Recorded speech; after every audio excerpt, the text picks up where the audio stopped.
Okay, take it away. All right, well, sweet, thank you. Hopefully you can see my screen. Let me know if you can't, but yeah, as Chris said, I'm Dave. Thank you so much for attending the session today. I've got a lot of stuff that I want to talk about, and hopefully some things that are, helpful to you in your beauty school business on Google Search Ads. So, like I said, I've got a lot to cover, and I'll just kind of jump right in. Let's see the clicker. Here we go. Okay, so first things first, a couple of cute photos of my family, because honestly, when they're that cute, you're kind of obligated to share them. But as Chris said, I'm Dave, the director of the Oozle Media's paid ads team. I've got several years of Google Ads experience at Oozle Media with beauty schools, on Google search. So we've been doing it for a long time with a lot of schools across the country. We consider ourselves to be a leader in this industry. So as such, we try to put together every year industry benchmarks for, just aggregate trends so that we can keep track on how the market is going, how things are doing. So that's what I did this year, and that's kind of what I'm going to present on. So we put together some key metrics for over $4 million in ad spend, and that's what I'm going to share. If you haven't run Google Ads in the past, I'm hoping this can give you an idea of maybe what you can expect if that's an investment that you're looking to make. Or if you have run Google Ads already, maybe this gives you sort of an idea of like where you match up, how you can measure yourself against the competition or against the market generally. So the caveat being, these are, again, just averages, right? So you're not everybody's going to look like this, and we'll get into it in a bit later, but it's okay if your performance doesn't look like this, as long as you know why, but we'll talk about that in just a moment. Okay, so diving right in. Here is the benchmarks by inventory type across the board. This is basically the top level data. So go ahead and take your screenshot if you want of this data here. And as we go through it, I just want to define some of the terms. So moving right to left across the top, we've got average CPC, stands for cost per click. So that just means generally, on average, how much it costs for someone to click on your ad. CTR stands for click-through rate. So that means out of how many times your ad shows, the percentage of those impressions, it's called get a click. So how often your ad gets clicked over how many impressions it shows. Conversion rate is just, one step further, what ratio of those clicks then turn into leads. And then lastly, your conversion cost per conversion is pretty self-explanatory. One note on this, though, is this is being based off of pixel fires and ad budget. So if you're a client of ours, you may get in your reports that we don't really report on pixel fires per se, we report on names in your lead forms. We try to make sure that those match as closely as possible, but there's always some discrepancy. This is referring to the pixel fires, and it's, like I said, referring to your ad budget and nothing to do with whatever admin fee you may be paying. So this is just platform spend. Okay, so with that note, these are the different sort of inventory types or campaign types that we can run, and sort of how they stack up. So you can decide maybe where is the most efficient place to put your money. As you'll notice, display and video, we sort of think of those as upper funnel tactics, right? So demand generation, brand awareness, those have the highest cost per lead. That makes sense because the goal for those campaign types isn't necessarily to drive conversions, at least not directly, right? It's to generate demand around your brand. Search is where we find the traffic is it's like the most bottom of the funnel that has the highest intent to convert. So that's where you're going to see the best performance across the board. If you're limited by budget, that's where we recommend starting your ad strategies. The cost per lead is pretty good. The click-through rate and conversion rates are really high. When it comes to these other two, Discovery and Performance Max campaigns, they're kind of in their own world. They're outside of what I would consider the marketing funnel. Discovery is kind of like Google's social media ad in a sense. So it's for anyone who's on an Android device. They have a Discover page, and Discover ads show up in that feed, much like a social ad would in a social feed. Performance Max is kind of the newest, maybe toy, I guess, from Google. This one is presented as a complement to your search ads. So it's not meant to be run by itself, at least not yet anyway. But the inventory that it serves on is basically everything. It can serve in videos, it can serve in search, display, Gmail, it can serve in Discovery as well. So it looks like that one gets a really good cost per conversion. Well, it does get a good cost per conversion, but I guess the caveat to it is that because its goal is just get as many conversions as humanly possible, or I guess machine possible, the quality of those conversions isn't always the best. It's a little bit questionable. So we have seen this work. If you're able to put type parameters on it, this campaign type can can do what it says, it can perform, but we just sort of advise approaching that one with caution. And again, only as a complement or an aggregate to your search campaigns, so not in lieu of those. Okay, so that is a high-level overview of the sort of industry benchmarks by campaign type or by inventory type. What this does not address, though, is the different programs that you're advertising. We found that the performance varies a lot based on the program that you're trying to advertise for. So that's what I've done next. I've broken it down by programs, and this is all just on search. I decided to focus on that inventory type because that's the one that basically gives the best return. So these campaigns, barber, lashes, makeup, and massage, are the ones that we have, significant data for, but we run them less often than some of our other programs. So we've got cosmetology and aesthetics we'll get to in just a moment. But the thing I want to point out with these these programs in particular is that the cost per lead I see having a pretty direct correlation with the program length, right? So lashes, for example, is typically a really short program. Sometimes, or in often cases, it's a weekend-long program. So the barrier to a student to enter into that program is really low. Therefore, you get a pretty low cost per lead. And then it kind of increases with barbering and massage.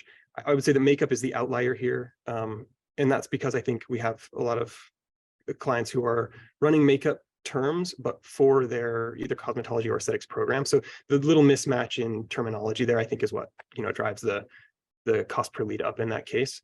But generally speaking, these are the benchmarks for that. If you haven't taken a screenshot already, now's your time. Okay, and moving on to cosmetology and aesthetics programs, as well as brand. So we get a lot of questions about this. So I want to address it kind of right off the bat. That's the difference between the cost per lead in cosmetology versus the cost per lead for aesthetics. There has always been a difference there. Cosmetology has historically been a longer program.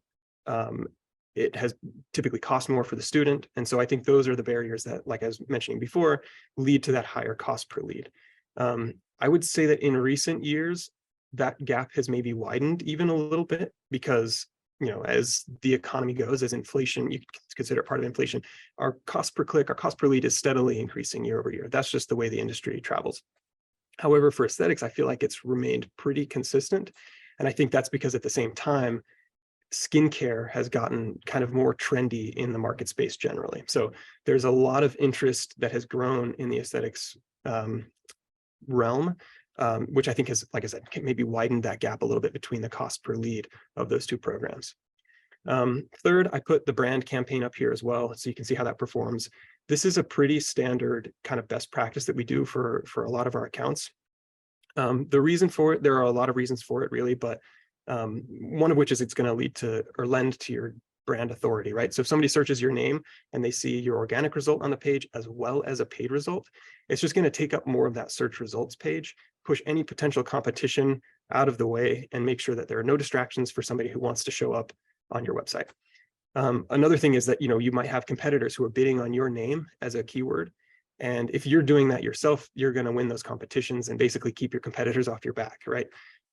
You're going to be able to win those auctions at a much lower cost because you own your domain that has your brand name in it most of the time. Your website has your brand name all over it. And that's the keyword. Your ad is going to be able to have your brand name in. So everything that Google sees is going to line up much better for you than it is for any competition who's bidding on that name. So it's a relatively cheap cost to keep the competition out of the way, so to speak, and sort of protect your brand. Okay, so like I mentioned before, if these results, quick note, take a screenshot if you haven't already, if you want to keep this. If you're looking at these numbers and they don't look like anything that you're seeing, like I said, that's okay, as long as we understand why it might be different. So there are a lot of reasons that your performance is going to look different, and I want to get into some of those next. First off, there are some things that you can't control, at least not within the Google Ads platform. Maybe as the business owner, you can change these things, but it's kind of a different ballpark, right? So within the Google Ads platform, you can't really change the location of your business. So if you're located in a rural area versus a really populated area, that's going to have an impact on performance. The programs that you're offering, like I said, we just went through the differences that those have, and the competition in your market, right? So if you're dealing with dozens of competitors versus just maybe one, that's going to have an impact on the way things work, or your market generally. Like I mentioned a minute ago, aesthetics has been really trendy, skincare has been really trendy. And that can vary from location to location. So that'll have an impact as well. Those are things that you can account for, but you can't really control. However, there are some things that you can control within the Google Ads platform.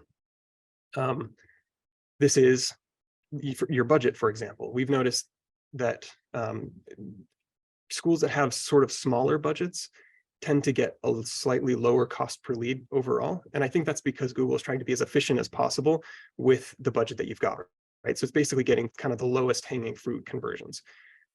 We've noticed that as you increase your budget, your cost per lead sometimes does increase, which is fine. You kind of are on that curve of diminishing returns. But as long as your cost per lead is lower than the value that that lead provides, you're still within a positive ROI, and that's still okay, right? You just need to make that decision for your business of where that line is that you're not willing to cross. Your bid strategy is going to make a difference as well. If you're using the wrong bid strategy, it's going to affect your performance. Your keyword list is going to make a difference. We found that a really relevant yet robust keyword list is kind of the sweet spot for that. If you're targeting too many keywords, or they're too broad, or if they're too narrow, you're going to see differences in performance, and it honestly could go either way. The other optimizations that you can make within the platform, so this is like using all of the different assets that you can, location extensions, phone call extensions, your call outs and your site links, all of those optimizations that you can make, images, ad creative, etc. Those are all going to affect your performance as well. And then lastly, this is kind of the one that I think is maybe the most important, is what you're tracking as a conversion, right? So what we're considering a conversion is a pixel fire that's based on someone who fills out the lead form and then clicks on the submit button. There are a lot of different ways that you can track that, but that's what we found to be the most relevant. And we only track one form fill per person, right? You could, in theory, get someone who fills out the contact us page and the barbering page and the cosmetology page, but that's only one person. It's only one lead. We only count it one time. So if you're counting something different as your conversions, that's also going to be a major reason why you're seeing different performance metrics than us, or different results. So I would say, just a pro tip, be really careful about what you're counting as a conversion, because that's going to set the foundation for all of the optimizations that you can make in your account moving forward. I recommend making it as accurate and relevant as possible to get kind of the best results there. Okay, so there's one other thing that I think makes a really big difference to your paid ads performance, and that is your landing pages. So I wanted to include this as well as part of the industry benchmarks. So where you send traffic makes a huge difference.